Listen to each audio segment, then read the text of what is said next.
When I was 14, I traveled to Europe with my parents. We stopped to visit a friend of my father from after the war, south of Paris. And it turns out his friend was married to the daughter of Alexander Calder. And so we stayed in the compound where Alexander, who calls himself Sandy Calder, lived. And I was a 14-year-old boy getting around, and I happened upon his studio and peeked in and watched him working. He had Parkinson at the time, but when he worked, his hand would be still.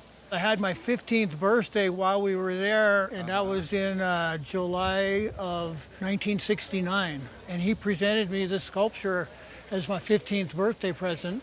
I saw him working in his shop on something similar to this, and when he presented it to me, it occurred to me that he may have actually been making it at the time. And what did he say? He didn't say much. He wasn't a very talkative person, but he was very humorous. My mother came in with some nesting baskets she had bought at the market, and he said, well, maybe they'll get small enough and just disappear. And tell me about his studio. What did it look like? An old French farmhouse, kind of like not even a farm, more of a barn. And there were like pieces of metal and wire. Pieces of metal and wire. He'd wander around and pick up something. And mock-ups, some bigger pieces under construction. He would make small versions and then make larger versions. I don't know if this one has a larger counterpart somewhere. I don't know. Calder is one of America's leading sculptors of the 20th century. His father was a very prominent sculptor. He was an academic sculptor. His name was Alexander Sterling Calder. But Calder started out as an engineering student. He was born in 1898. He was an engineering student at Stevens Institute of Technology in New Jersey. He was interested in mechanics and engineering, and you can see how that became part of the artwork that he started to do.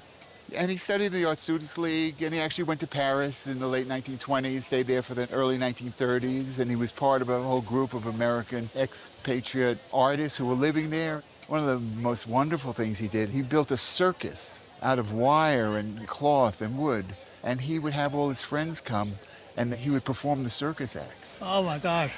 And his work starts with these smaller things and maquettes, and there are things at 20, 30 feet high. There are a lot of things that hang from the ceiling and move all the time. This is wonderful because you have the base and this amazingly balanced piece. Maybe you could show us how it's balanced.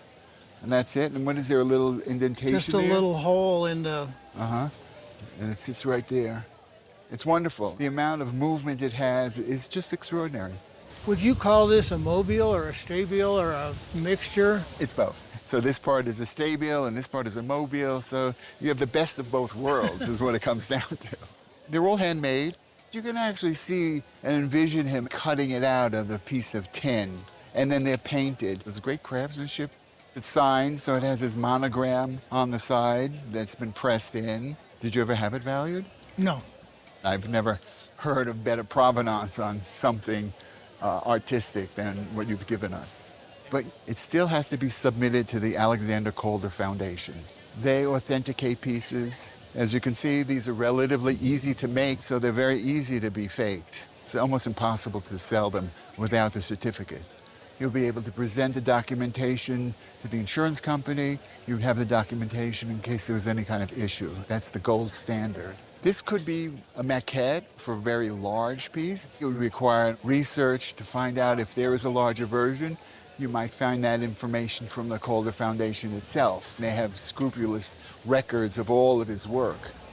They're fairly rare, especially in this size. In a gallery setting, this would be $250,000. Wow. Jeez, that's amazing.